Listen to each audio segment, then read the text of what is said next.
안녕하세요, 카이카즈입니다. 한국 SF는 과거 80년대부터 현재까지 꾸준히 제작되었지만 관객들에게 각인될 만한 작품은 없었는데요. 사실 우리나라 관객들이 SF 장르를 좋아하지 않는 이유가 가장 크겠지만 마블이 우리나라에서 사랑받았던 것을 생각해보면 그게 가장 중요한 이유는 아닐 것입니다. 우리나라가 SF의 불모지가 된 이유는 첫 단추가 잘못 끼어진 탓도 있습니다. 대한민국 SF 영화의 시작은 의뢰매 같은 어린이 영화였죠. 좋아, 너야말로 이 세상에 있어서는 안 될 존재. 저도 어린 시절 부모님 손을 잡고 극장을 찾아 이런 영화들을 보고 즐거웠던 기억이 있지만 결국 SF 영화는 어린이 영화다 라는 잘못된 인식을 심어주게 됩니다.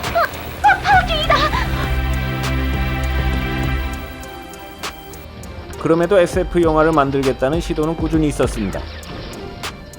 전설의 무기인 고등어로 무쌍을 찍는 희대의 망작 성냥팔이 소녀의 재림과 짜장면으로 맞아볼래? 이걸 스토리라고 부르기도 민망한 저열한 내용으로 보기 드물게 흥행에는 성공했지만 사회적으로 분란을 만들었던 디워, 그리고 그나마 SF 영화의 느낌 정도는 냈지만 그 이상의 의미를 찾기 힘든 내추럴 시티 등 드문드문 SF 영화들이 개봉했지만 작품적으로나 흥행적으로 좋은 평가를 받지 못했죠. 진정한 SF 영화라고 말할 수 있는 영화는 설국열차 정도가 다라고 해도 과언이 아닙니다. 그럼에도 비약적인 발전은 있었습니다.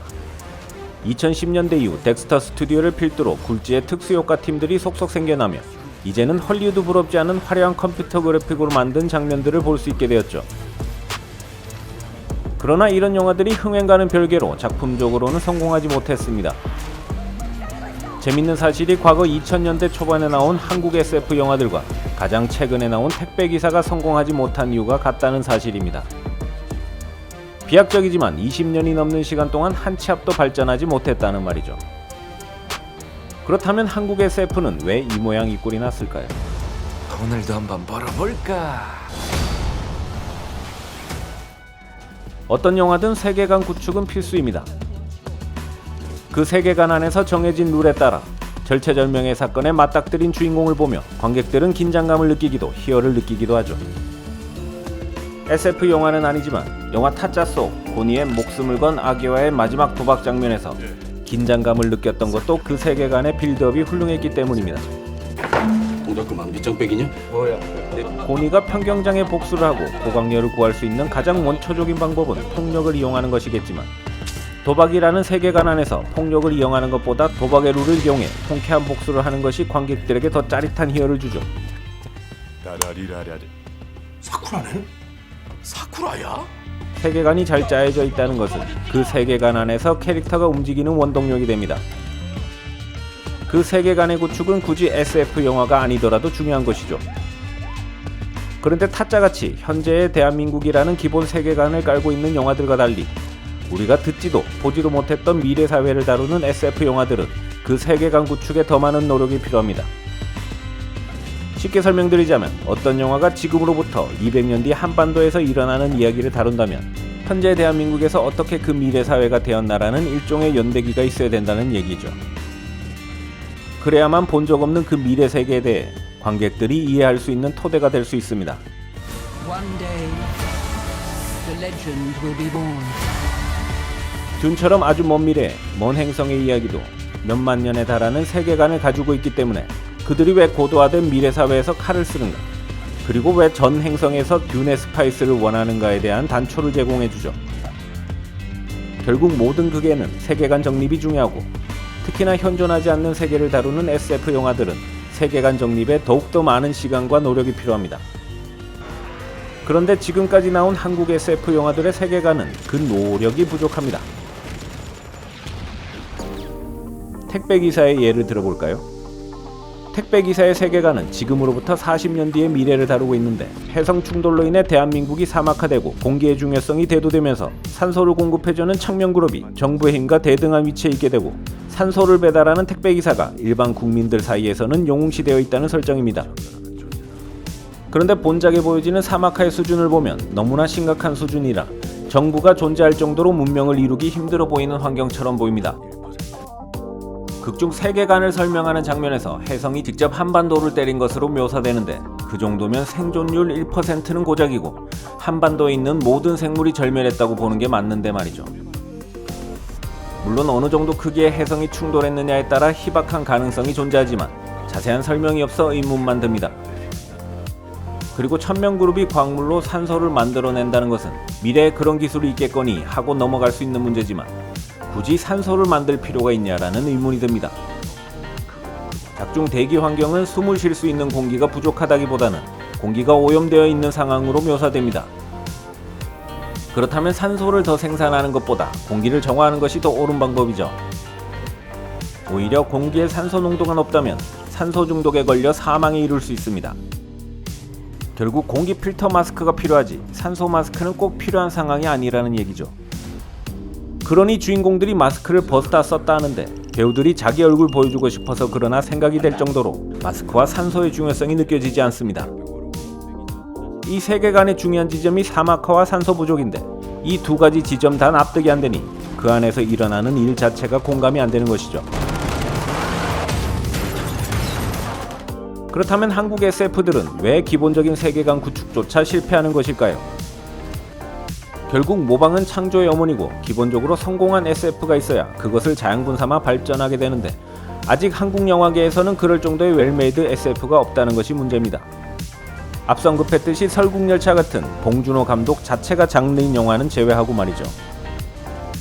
그러다 보니 우리나라 SF들은 헐리우드의 SF를 베끼기 바쁩니다. 택배기사의 경우는 누가 봐도 매드맥스의 영향이 강하죠. 그런데 문제는 매드맥스의 세계관이 택배기사의 메인 스토리와 맞지 않는다는 것이 문제입니다. 굳이 SF 영화가 아니더라도 많은 한국 영화들도 헐리우드 영화를 베끼고 비판받지만 개인적으로 SF라는 장르에서 그 문제점이 더 심각하다고 생각합니다. 다른 장르의 영화들은 그 세계관과 설정을 가지고 오더라도 현재 대한민국이라는 기본적인 세계관을 깔고 가는 것이기 때문에 설정이 불충분하더라도 관객들이 상대적으로 납득하기 쉽습니다.